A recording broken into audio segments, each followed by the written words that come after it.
Muy buenas tardes a todos. Les agradezco la presencia. Aquí nos rodea un entorno maravilloso y entiendo que, bueno, es agradable poder continuar disfrutando. La verdad es que lo que he preparado para ustedes tiene que ver con una intención, un propósito mío, que es pensar con ustedes. Pensar con ustedes,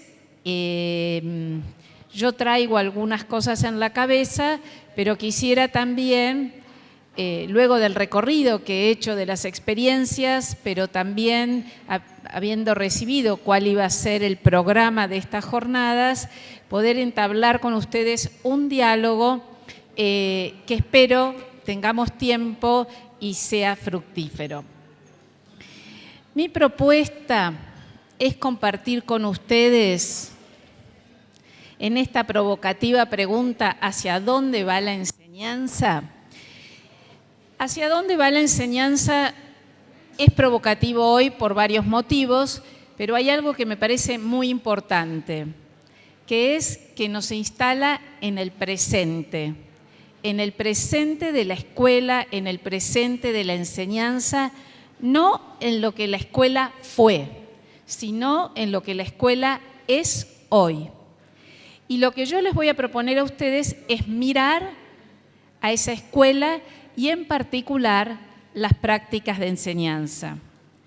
También, hacia dónde va la enseñanza de la historia es un ejercicio para pensar en el que yo les propongo tomar cierta distancia de lo que cada uno tiene como expectativa, deseo, anhelo, etc. Es una pregunta más para construir aquí una comunidad, ¿no? Una comunidad en la que podamos pensar entre todos hacia dónde está yendo la enseñanza. Y es provocativo además, porque, y luego me voy a referir a esto, porque hoy se habla más de aprendizaje. Y yo les propongo pensar hacia dónde va la enseñanza. En este recorrido que quiero hacer con ustedes, para poder respondernos entre todos a esta pregunta, ¿hacia dónde va la enseñanza?, les voy a plantear 4 argumentos, una discusión que yo quiero dar con ustedes, una cuestión bien polémica hoy, y finalmente compartir con ustedes 5 ejes que permitirían, desde mi perspectiva, apreciar la enseñanza hoy. ¿Se entiende lo que quiero decir? 5 ejes para poder mirarlo, para mirar la enseñanza, no la propia, en general, la de las escuelas, de las escuelas rurales de Córdoba. Con respecto a los argumentos, 4 argumentos que quiero plantear, esos argumentos tienen que ver con poder darle un encuadre a nuestra conversación. Y una cuestión también de honestidad intelectual mía con ustedes. Yo me paro aquí, ustedes no me conocen, les propongo conversar, pero conversar desde dónde, en qué marco, cuáles son los límites y las fronteras en torno a los cuales esta persona nos está proponiendo o esta mujer nos está proponiendo realizar un intercambio. El primer argumento tiene que ver con la cultura escolar y poder entender que la escuela produce cultura. No reproduce, produce cultura. Reproduce algunas cosas, pero produce mucho. Y poder entender a la escuela en términos de producción cultural como más allá de todas las contaminaciones y todo lo que entra a la escuela, como un ámbito específico. La escuela no es una iglesia, no es un club, no es una familia, no es una empresa. La escuela conecta con la cultura y la escuela produce. Y allí estamos trabajando nosotros. En esa producción hay algunas cuestiones que sí son marcas fuertes y que encuadran mucho esa producción y que no lo podemos negar y que me parece importante mencionarlo. Una de las cuestiones es la existencia de niveles educativos. No es lo mismo el jardín de infantes que la escuela primaria, que la escuela secundaria. Los niveles, por más que estemos buscando articulaciones, tienen una historia, un modo de intervención, una cultura o una subcultura que le es propia y que ha sido históricamente construida, además de los fines propios de cada ciclo o nivel. Pero además, en las escuelas hay disciplinas escolares. Por más que hayamos visto en los proyectos que ustedes presentaron un esfuerzo enorme de interdisciplinariedad. Hay matemática, hay prácticas de lenguaje, hay geografía o ambiente, hay biología, hay tecnología, hay lenguas extranjeras, etcétera, etcétera, etcétera. Y uno podría decir, esa producción cultural conecta con esas disciplinas que siguen existiendo, que siguen vivitas y que en torno a ellas se produce y mucho. Y justamente, además, luego me voy a referir a esto que se produce mucho, hay algo que quisiera decir con respecto a la escuela, a esa cultura escolar. En esa cultura escolar son muy importantes, si se produce es porque hay sujetos. Entonces, es muy importante el papel del docente, es muy importante el papel de los niños, es muy importante el papel de las familias, no nos podemos olvidar. Y también se produce en relación con lo material. Pizarrón, cuadernos, libros, carpetas, netbook, etcétera, etcétera. La dimensión material es central. No podemos pensar la escuela sin su materialidad, por más que a veces nos acostumbremos al empobrecimiento de la materialidad. Eso es un problema de las culturas docentes. Para trabajar tenemos que ser muy exigentes en esta dimensión. No es lo mismo una escuela con libros que sin libros, no es lo mismo una escuela con buena luz que con poca luz, no es lo mismo una escuela calefaccionada que no calefaccionada o con buenos baños o malos baños. La dimensión material es fundamental. Y les quiero decir una cosa. En la estadística educativa dice que hay una correlación de variables entre materialidad y calidad educativa. A veces somos nosotros los que nos acostumbramos al empobrecimiento. Entonces, hay niveles, hay disciplinas, estamos nosotros los sujetos y la materialidad es muy importante. Pero hay una cuestión más. La cultura escolar cambia. Tiene cambios y movimientos, y no es lo mismo la de ayer que la de hoy y que la de mañana.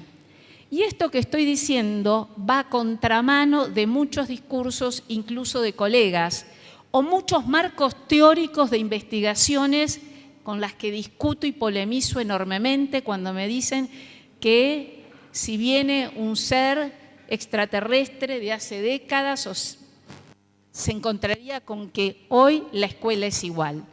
En la escuela puede seguir habiendo pizarrón, pero yo les aseguro que lo que hay en el pizarrón es diferente a lo que había hace 30, 40, 50 o 100 años. Hay cambio en la permanencia, hay permanencias con cambios, hay cuestionarios, pero los cuestionarios son diferentes. Hay composiciones, pero los temas son diferentes. Hay lecciones, el docente expone, pero expone otras cosas y lo expone a veces de otro modo, mucho más dialogado. Entonces, yo diría cambios con continuidades o continuidades con cambios. Y esto no nos puede asustar.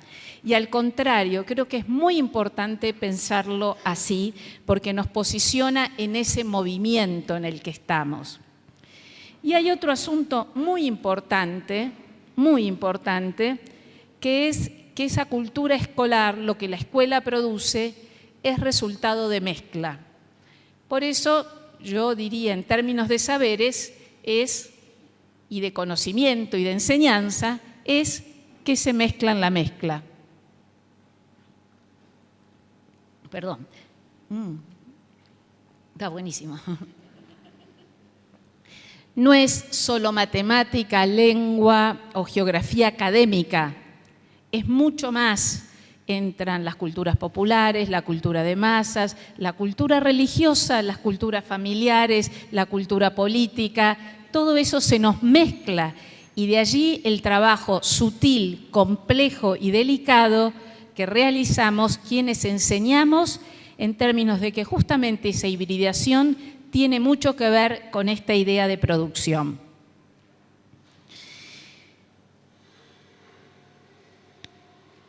Segundo argumento, muy importante, si hablamos de enseñanza, el problema de los contenidos. Y el problema de los contenidos nos ubica en un lugar que les puedo asegurar que no tiene nada que ver con el de un maestro o un profesor de hace 20, 30, 50 o 100 años. ¿Saben por qué? Porque la producción de conocimientos en el mundo y en la Argentina se ha incrementado de un modo notable. ¿Cómo definimos nosotros eso que en difícil algunos teóricos llaman el arbitrio cultural? Ese cuerpo de cultura que la escuela va a transmitir de una generación a otra. En algún momento estaba claro, historia, geografía nacional, civismo, algunas cuestiones muy básicas de lectura y escritura porque eran muy útiles y que venían más del mundo mercantil, los cuadernos, ¿no? y las poemas nacionales para construir comunidad. Hoy el problema no solo es la producción de conocimiento, el problema también a veces son los demasiados libros. No hay proyecto de lectura posible, viable para un individuo. Digo, en las propias casas a veces hay demasiado y uno no puede, en algunas casas digo, ¿no? de docentes, y uno no puede leer todo eso. Entonces, creo que la cuestión del conocimiento nos plantea un desafío de los contenidos. Nunca han sido tan abundantes como lo son ahora, pero además nunca han sido tan importantes como lo son ahora. Porque para poder lidiar en ese mundo de mucho conocimiento, el conocimiento es fundamental, se torna fundamental. El tercer asunto, el tercer argumento importante que encuadra esta conversación, tiene que ver con la idea de que no hay enseñanza sin apuesta. Sin apuesta. Lo traducirán a objetivos, a propósitos, a lo que quieran. Le pondrán contenido pedagógico, filosófico, el que quieran. Pero es apuesta. ¿Apuesta por qué? Porque quienes van hoy a la escuela van a ser adultos en el 2050. Entonces, estamos apostando a esos individuos, a la formación de esos individuos que van a ser adultos a mediados del siglo XXI. Y esto supone definiciones sobre la educación y supone entender que en esa apuesta es muy probable que haya algo de esto que yo decía que es propio de la cultura escolar y que siempre lo ha sido, haya algunas mezclas, ¿sí? Voy a dar un ejemplo concreto. A fines del siglo XIX y principio del siglo XX hubo algo que se mezcló. ¿Y saben qué es lo que se mezcló? Fuertemente. ¿Y saben quién lo mezcló? La escuela, para la formación de los humanos del siglo XX. Mezclaron la tradición humanista que suponía leer, la literatura, la poesía, la filosofía, la sensibilidad, las preguntas sobre qué es la vida, qué es la existencia, etcétera, etcétera. Es decir, esa pregunta más, ¿qué es el hombre?, ¿no? Y toda la tradición de las humanidades, con la importancia de la lectura y de la cultura escrita asociada a las humanidades, se mezcló con algo que en realidad era lo opuesto, lo que en esa época surgía como opuesto, que era la ciencia.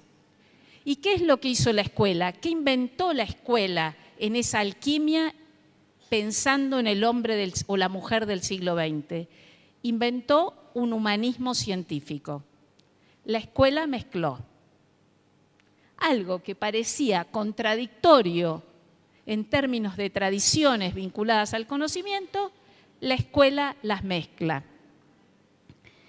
Hoy nos podríamos preguntar qué estamos mezclando en esta hibridación. Y yo, del recorrido que hice hoy por las producciones de ustedes, diría que el humanismo sigue muy vigente. Hay una preocupación clara por que con el humanismo estoy pensando qué relaciones se van construyendo entre géneros, generaciones, clases sociales, grupos étnicos. Entonces, el humanismo, pero también la preocupación por el ambiente, muchísimos proyectos vinculados a la cuestión del ambiente, el espacio local, el entorno, el cuidado de ese patrimonio natural y también cultural. Y también, digo, y muy en la frontera, había proyectos que la verdad que me dieron vuelta a la cabeza, me instalaron preguntas y en algún momento me encontré con un niño que le pregunté si él era el docente, vinculados a la tecnología, y muchos tenían tecnología, ¿no? Muchos proyectos de ustedes tenían tecnología. Entonces, digo, en esta alquimia, en esta mezcla de apuesta, es muy probable que tengamos que pensar en un humanismo vinculado a las relaciones y a la propia vida entre nosotros, pero también en relación con el ambiente, con el entorno, con la naturaleza, con el patrimonio, y también que nos rodea, y también con una tecnología que pasó a ser una dimensión en la vida humana que nunca fue tan tenida en cuenta ni invadió tantas esferas como hoy. Digo, la política, la economía, la sociedad, la cultura y la vida familiar, uno está todo el tiempo con la tecnología allí. El cuarto asunto, que me parece muy importante, como encuadre, como argumento, son argumentos míos, que pueden ustedes estar en desacuerdo, y me lo pueden plantear con toda tranquilidad.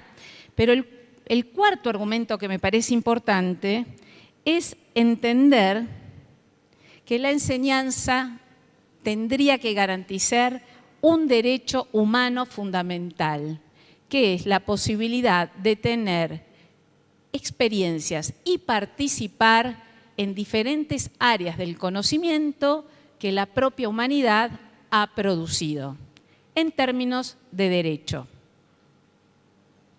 Y aquí, no digo mucho más, estos 4 puntos como encuadre, mi discusión. La discusión que instalo hoy aquí. Por primera vez, que es enseñanza-aprendizaje. La enseñanza hoy tiene mala prensa y yo puse un título provocador, ¿hacia dónde va la enseñanza? No sé qué habrán pensado ustedes, no sé. No, pero uno me puede decir, la enseñanza, ya que es el siglo XIX, es la transmisión, es el maestro en el centro, es la homogeneización, es disciplinamiento, es autoritarismo, es ignorar a los estudiantes, a los alumnos, a los niños, a sus posibilidades de hacer. Pueden ser esos argumentos, pero yo quiero instalarlo en otro lugar y problematizar la noción de aprendizaje proponiendo la necesidad de combinar ambos términos y la necesidad de que el siglo XXI acoplen ambos términos. Sí, el siglo XVI, el siglo XVII, el siglo XVIII, el siglo XIX fueron siglos en donde las instituciones educativas transmitían. El siglo XX, no ahora, todo el siglo XX, nos estuvo machacando a los docentes desde la famosa revista La Obra que tiraban los trenes en los parajes, ¿no? Donde no paraba, con la que se formaron los maestros, muchos maestros, algo muy sentido en el corazón de los maestros, la necesidad de poner al niño en el centro.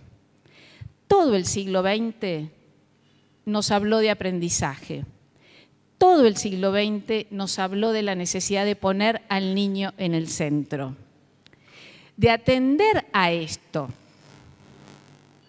Y aparecía un poco tensionada con la otra tradición que en términos vulgares se decía la enseñanza tradicional y que hacía que para algunos provocara espanto el maestro explicador o el maestro explicando.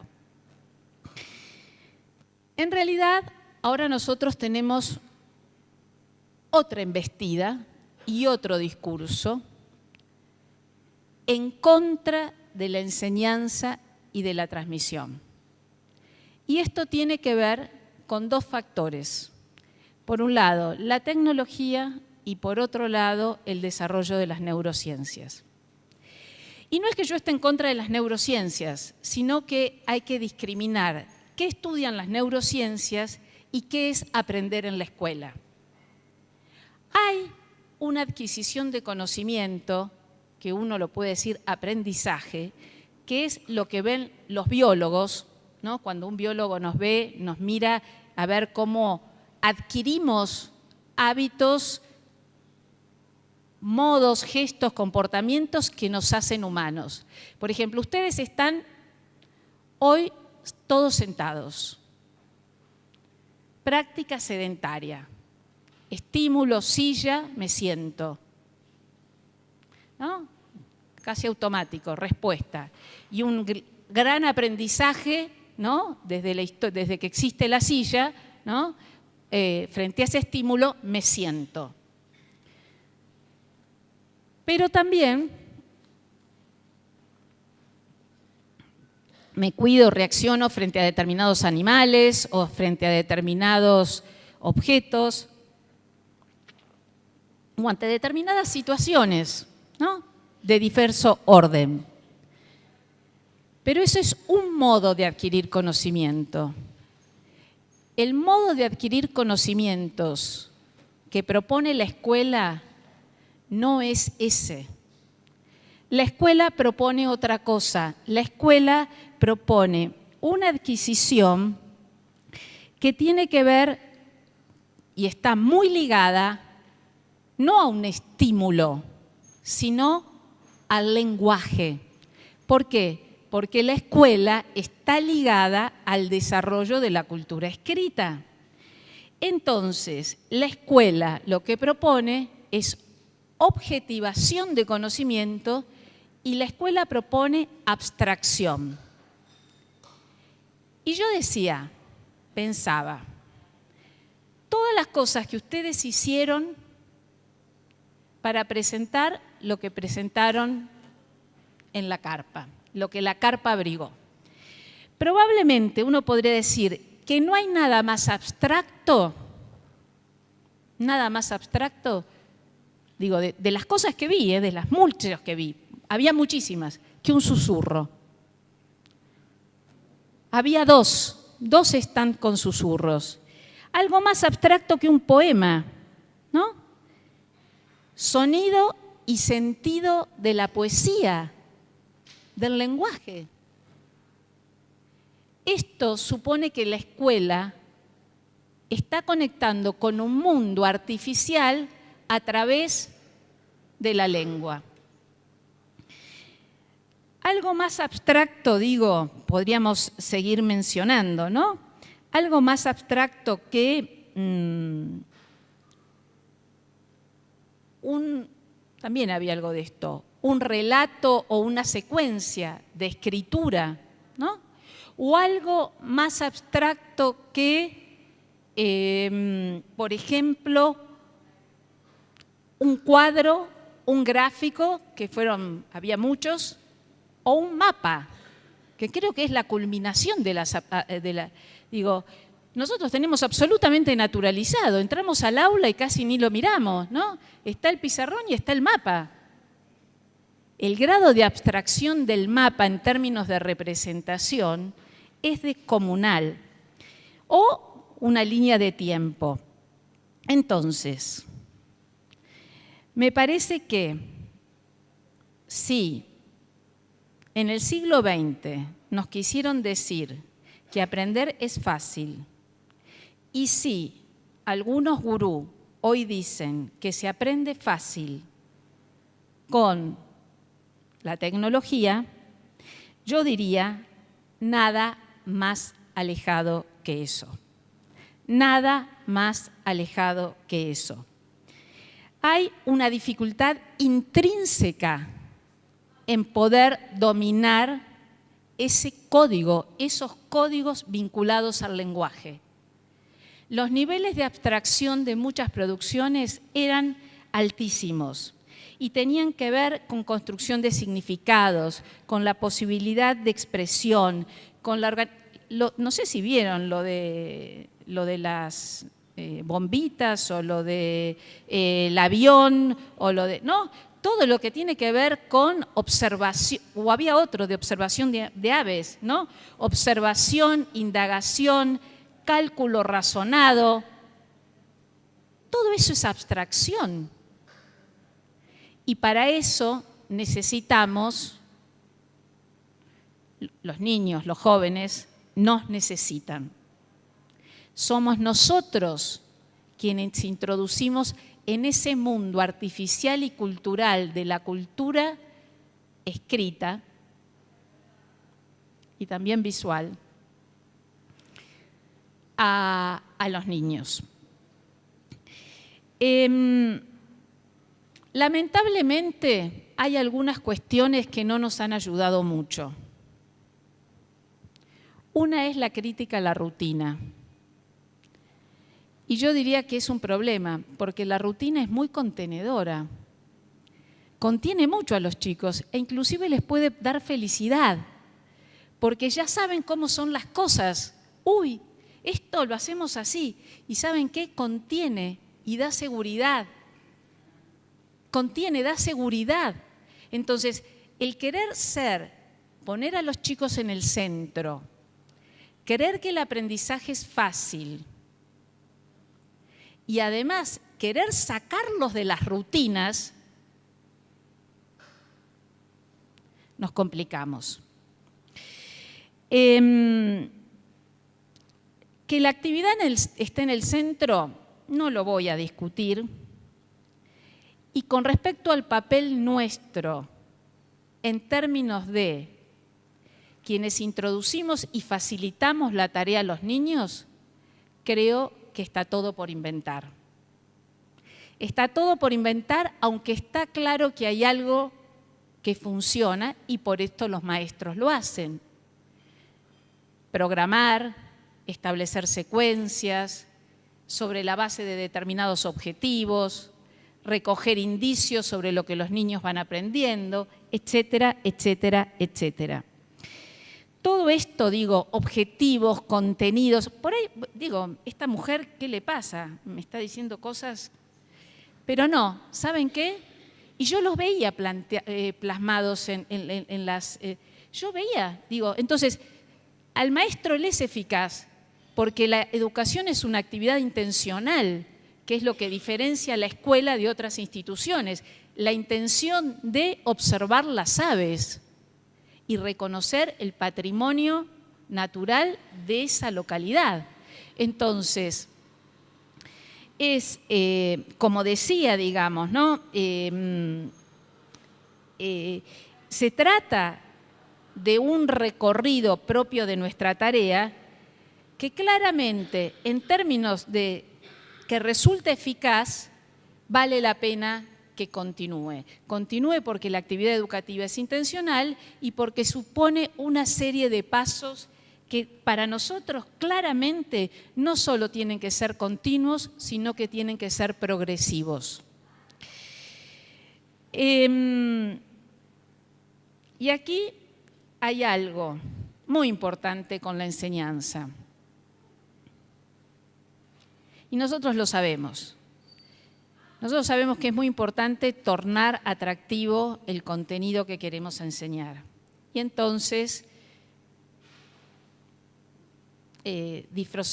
para el Día de la Tradición disfrazamos a Goofy de gaucho.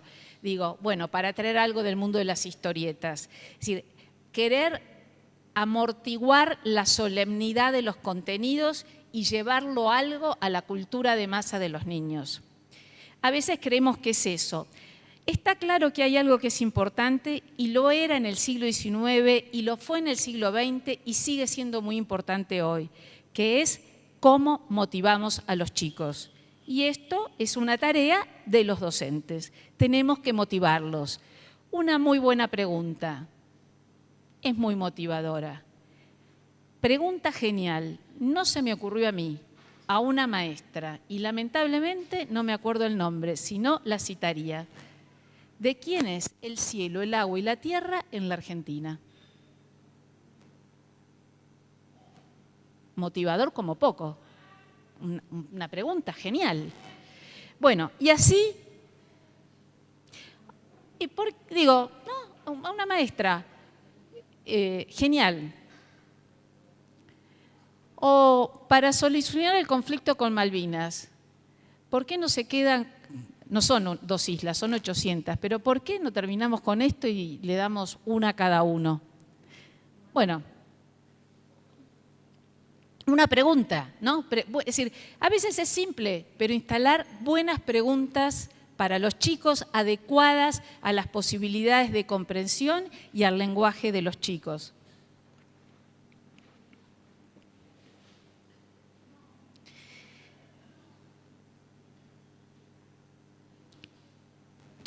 Si yo tuviera que hacer un panorama de la enseñanza, yo diría que la enseñanza a principios del siglo XX quería socializar, quería formar comunidad, quería formar a la nación y a la nación civilizada sobre esos parámetros científicos y humanistas. Todo el siglo XX la enseñanza fue reforzando la idea de individuo, de individuación. Y la idea de el niño en el centro del trabajo áulico apuntaba en parte a esa cuestión de la individuación. Sin embargo, yo quiero decirles algo que también lo vi, por suerte, más allá de estas teorías, la escuela, la cultura escolar tiene algo de innovador, buscando eficacia, que es lo que la mueve, y por otro lado algo que conserva. Y lo que la escuela sigue conservando, o algunas escuelas siguen conservando, mejor dicho, es la posibilidad de construcción o lo voy a decir así, de ejercicio de prácticas de cohesión social, ¿no? Había un proyecto que vinculaba una escuela con otra escuela en relación con una situación particular que tenía que ver con la inundación y generaba un proyecto particular para las mamás de esas escuelas. ¿Qué es otra cosa? No estoy diciendo formar las almas nacionales argentinas.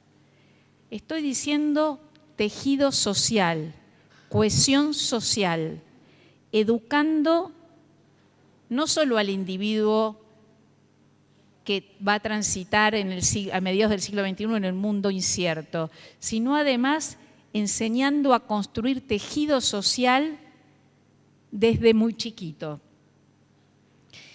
Pero hay algo, y por eso digo, y por eso me preocupa la cuestión de la enseñanza y no caer ramplonamente en el aprendizaje, reconociendo que el aprendizaje tiene sus teorías, yo digo, hay que combinar la mirada sobre las dos cosas, la enseñanza y del aprendizaje. Pero ¿por qué combinarlas y articularlas? Porque no hay soluciones milagrosas a los fracasos y a las desigualdades. No hay soluciones milagrosas. Por más que discutamos tecnoutópicamente cuando algo tecnológico nuevo se nos empieza a instalar. La escuela, en tanto actividad intencional, tiene que estar muy atenta a su intención, a su misión. ¿Cuál es su misión?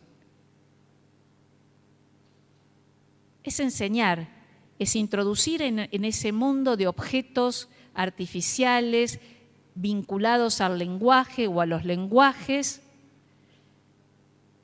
para poder leer el mundo y transitar en él del mejor modo posible. Y aquí, cuando digo estar atenta a su misión, estoy diciendo dos cosas que para mí son muy importantes.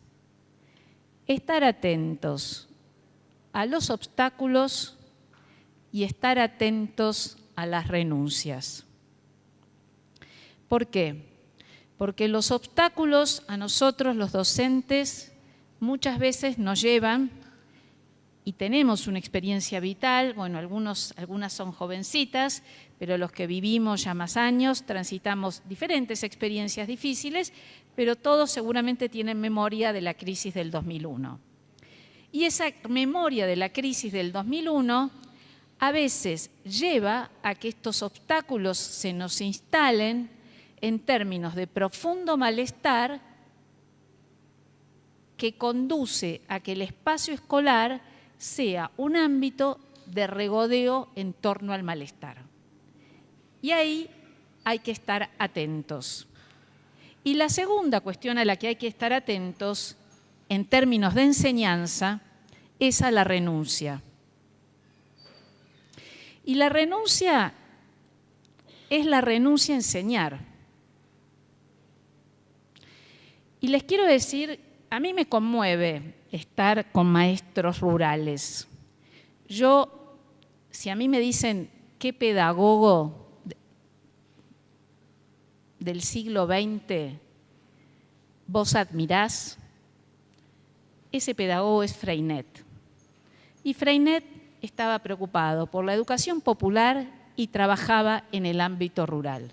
Y Freinet hizo enormes aportes a la posibilidad de acceso a la cultura escrita desde el mundo rural, sabiendo que ponía en las manos de los chicos lo más valioso, que no es la lectura, porque la lectura tiene que ver con un acto finalmente de consumo, es la escritura, que da mucho más poder. Entonces, es la renuncia, ¿no? Es decir, atentos a la renuncia, no renunciar a enseñar, no renunciar a la posibilidad de que nuestros alumnos conquisten estos saberes y no renunciar tampoco a aquello que creemos que es eficaz o que supone un desafío y tensiona un poco a nuestros alumnos, pero nosotros internamente sabemos que eso es beneficioso para ellos y es beneficioso, ¿saben para qué? Para toda la humanidad. Y voy a dar un ejemplo. Explicar. Un maestro que explique. Les quiero decir una cosa, y esto ocurre en todos los lugares del mundo. Es fácil para un maestro, para un profesor que trabaja con sectores sociales favorecidos explicar. Es fácil, porque detentan esos estudiantes los códigos. Entonces, el maestro o el profesor se siente cómodo. Entra, explica. Total, sus estudiantes están acostumbrados a escuchar un lenguaje abstracto, complejo. ¿Y qué pasa? Cuando se trabaja con sectores sociales desfavorecidos, se explica mucho menos. Y se reparten actividades para que los chicos hagan solos, que en la Argentina son fotocopias que aparecen en una revista. ¿No? Ejercicios, ¿no? Y no hay introducción a esos temas, no hay acompañamiento, no hay explicación. Y hay algo que aquí yo digo, pero atención, atención. Y digo, ¿qué se mezcla en la mezcla? Hubo un momento que pasamos de las culturas orales a la escrita, ¿no? La escritura se difundió mucho y la lectura también, a partir del siglo XVI. Ahora, ¿eso supuso que los humanos dejáramos de hablar?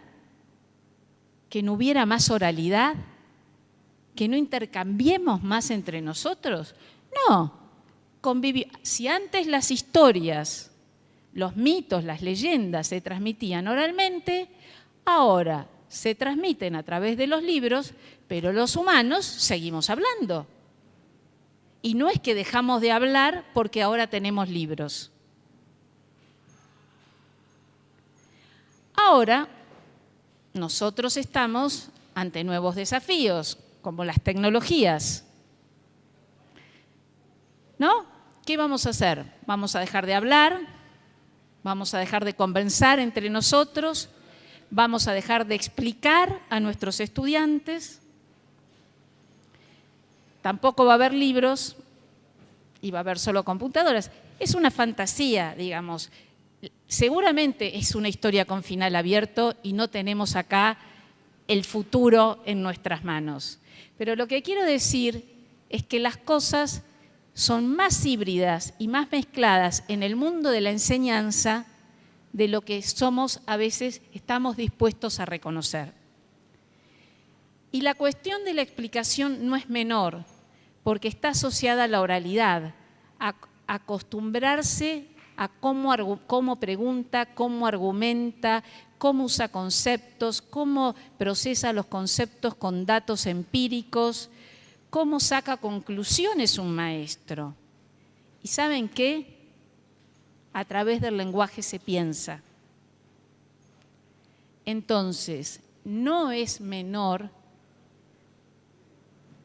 la cuestión de la explicación.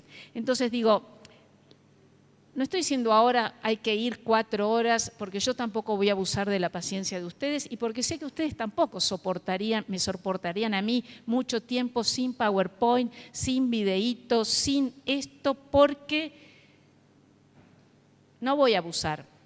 Porque el mundo hoy nos pide otro ritmo, otra agilidad, otros manejos de las temporalidades.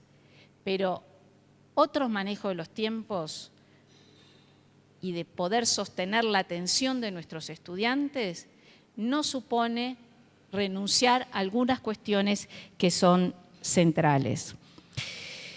Y aquí, para cerrar esta cuestión, digo, de la enseñanza y del aprendizaje, diría, la propuesta sería enseñar y aprender articulados, pensar en esa articulación. Yo enseño, mis estudiantes aprenden. Yo también aprendo mientras enseño y cuando estoy enseñando estoy al mismo tiempo recogiendo indicio de cuánto mis estudiantes aprenden. Entonces, van articulados, van juntos.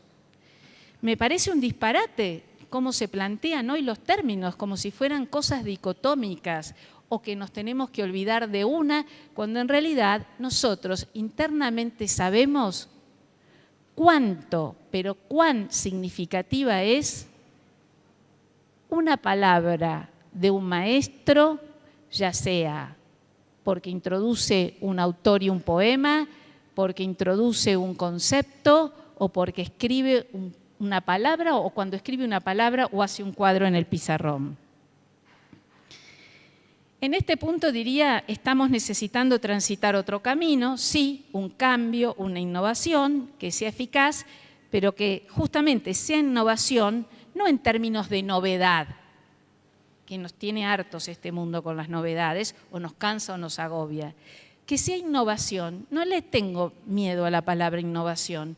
Innovaciones es una palabra que no tiene muchas décadas, pero que se ha usado en el mundo de la educación. Yo no le tengo miedo a la palabra innovación, pero ¿saben qué? Que la innovación sea transformación eficaz. ¿Por qué? Porque a los maestros, a diferencia de los académicos, no nos importa la coherencia teórica, no nos importa el marco teórico, ser coherentes con un marco teórico. Nos importa ser eficaces en nuestro trabajo y ser eficaces en nuestro trabajo es que nuestros estudiantes aprendan.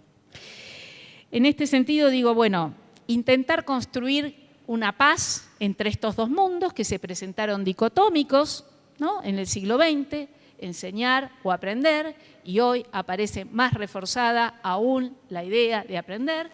Yo propongo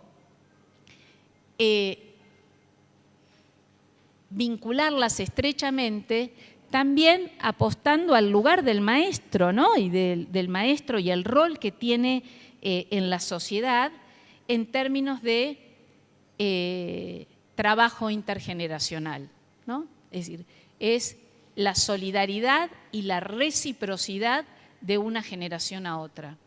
Así como las que nos estamos por jubilar, ¿no?, vamos a recibir una jubilación sobre la base de la reciprocidad que hay de los más jóvenes que están trabajando con lo que a mí me van a pagar, además de mis aportes. La jubilación tiene que ver con reciprocidad intergeneracional. Hay reciprocidad intergeneracional fundamental en el mundo de la educación, que es el compromiso de los adultos con los jóvenes. Y voy a tratar de, no sé, estoy un poco, ¿está bien? ¿Estoy bien?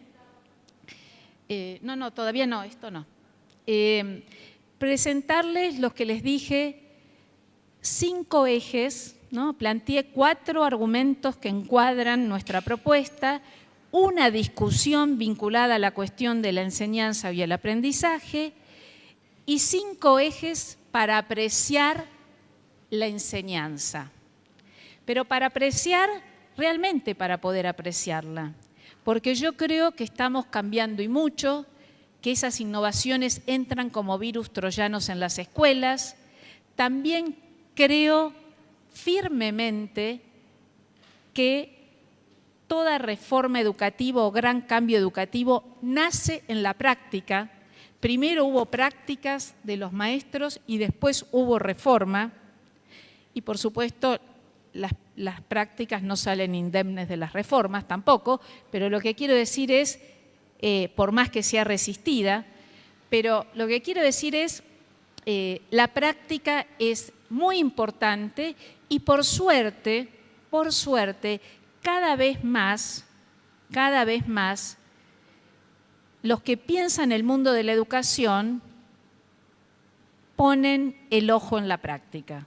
Porque en algún momento lo importante era la teoría, tal idea de tal, la producción intelectual del mundo de la educación, o las políticas educativas, pero todos nosotros sabemos que no se puede deducir ninguna práctica de una teoría o de una política, porque lo que pasa dentro de las escuelas y adentro de las aulas es de otro orden, por más que pueda incidir. Entonces, si hablamos de enseñanza, señores, y esta es la perspectiva que yo introduje, hablemos de la práctica concreta, del interior del aula. Y en ese marco, para mirar esa práctica de enseñanza, les decía que me parecía importante hacer lugar a 5 ejes que entiendo son transversales a todas las disciplinas. Esto me parece muy importante. No privilegia una sobre la otra. Una de ellas tiene que ver con cuáles son los fundamentos de la práctica de enseñanza para el siglo XXI. Y cuando hablo de los fundamentos es lo que está por debajo, ¿no es cierto? ¿Qué es lo que está por debajo para construir una sociedad mejor, para construir una sociedad más justa, para poder transformar la sociedad o para poder tornar la vida más bella? Y aquí, no lo tengo que decir yo, es evidente en la producción de ustedes, todas las disciplinas escolares, matemática, educación física, literatura, todas han cambiado. Y cambiaron en términos de objetivos, y cambiaron en términos muchas de sus prácticas, y cambiaron en términos de su materialidad. Ahora, ¿cuál es el perfil histórico que es lo que está por detrás, digamos, histórico en términos de apuesta temporal en relación con el pasado y el futuro de estas disciplinas escolares? Y aquí hay algo que es bien importante, me parece a mí, digamos, que tiene que ver con esa cuestión que estaba en todas las propuestas de ustedes y que dije, me voy a volver a referir a esto y ahora me vuelvo a referir, que es esta mezcla entre humanismo, ecología o ambiente, como lo quieran llamar, y tecnología. Es decir, cómo lidiamos en estos ámbitos y cómo los contenidos interpelan de algún modo estas cuestiones vinculadas a componentes fundamentales, es decir, se transforman en fundamentos centrales de nuestra educación. La relación con la tecnología, la relación con el ambiente y la relación entre nosotros en términos de humanidad. ¿Y en qué medida digo beneficio para la humanidad?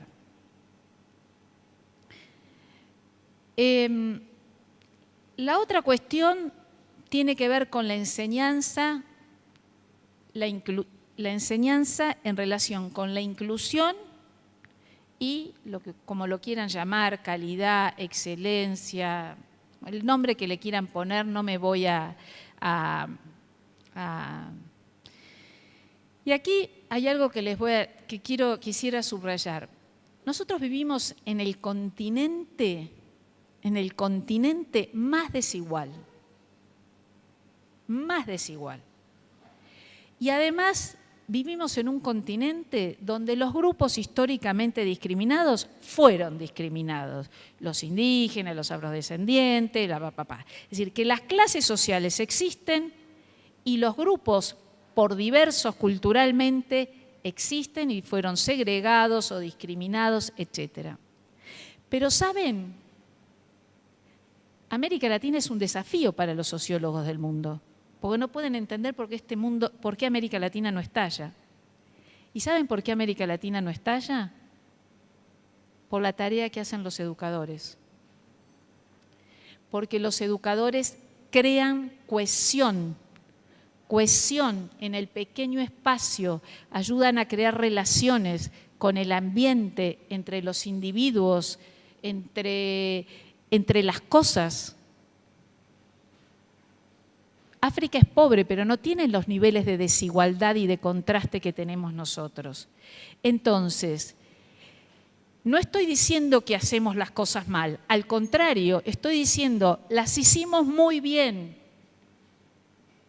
Hoy, en América Latina, acá hay muchas mujeres. En el siglo XIX las mujeres no podíamos leer. porque los hombres decían que las que leíamos éramos putas, locas o machas. Eso decían en el siglo XIX. La escritura estaba vedada para las mujeres. La educación incluyó muchísimo. Hoy en las universidades argentinas hay más mujeres que hombres. ¿Tenemos deudas, pero ¿saben qué? Hizo muchísimo en términos sociales. Entonces, cuando digo inclusión con una formación valiosa, estoy diciendo no perdamos de vista esto que América Latina y sobre todo países como los del sur de América Latina, porque no todos los tienen tan desarrollados. Pienso básicamente en Uruguay, Argentina y Chile, porque hubo aquí muy tempranamente una opinión pública y una sociedad favorable a la educación que acompañó la tarea de los maestros. Entonces, justicia y equidad va a tener que seguir siendo una batalla nuestra a través de la enseñanza. Y vamos a tener que seguir luchando desde la educación. No vamos a resolver los problemas de desigualdad. Vamos a necesitar que otros también luchen por esos grupos históricamente discriminados. Pero la educación y en particular la enseñanza tendrá que seguir haciéndose cargo de hacer desaparecer estratificaciones y divisiones que están en la sociedad y que se reflejan en el mundo de la escuela. Y en este sentido, esto es central para la enseñanza, ¿no? Central para la enseñanza. Hay una pregunta, un modo de decir muy lindo de Young, un autor, dice, con respecto a la niñez de los lugares desfavorecidos, la participación activa en la escuela puede ser la única oportunidad de adquirir ese conocimiento valioso y de ser capaces de caminar, al menos intelectualmente, más allá de sus circunstancias locales y particulares. Entonces, la enseñanza está comprometida desde siempre y en particular es algo que ha sido históricamente sentido en el corazón de los maestros con respecto a la inclusión, y a esto no tenemos que renunciar. Pero tenemos que seguir mirándolo en torno a las disciplinas escolares. La tercera cuestión tiene que ver con las disciplinas y un mundo en el que yo sé que a veces, porque en algún momento lo estudié, la cuestión de la ciudadanía o la vida política. ¿Por qué? Porque las escuelas rurales, en la medida en que han sentido que la política está lejos y en el mundo urbano, hay que enseñar más vinculado a otras prácticas, vinculado a lo productivo, vinculado a lo económico, vinculado al entorno, a esta sociedad. Pero yo hablo de vida política en sentido amplio, ¿no? En sentido amplio, en la posibilidad de usar la palabra, la vida política en un sentido social y cultural. Y aquí digo, la educación tiene que poder apostar, y la enseñanza y las diferentes disciplinas, al cambio participativo y democrático. Parece viejo, pero no es así. Y es importante en las sociedades nuestras y es importante en las sociedades democráticas no dejar de dar esta discusión. Tenemos cambios en América Latina recientes que nos dicen sobre la importancia de las diversas formas de participación. El cuarto asunto tiene que ver con algo que sí es sentido por las escuelas rurales y sí es practicado por las escuelas rurales y forma parte de la cultura de las escuelas rurales. Esto es cómo la enseñanza puede articularse, pero no es tan visible en las escuelas urbanas. Cómo la enseñanza se articula con los proyectos vitales de los chicos. ¿Por qué? Y esto es un aspecto que hay que resaltar de las escuelas rurales. ¿Por qué?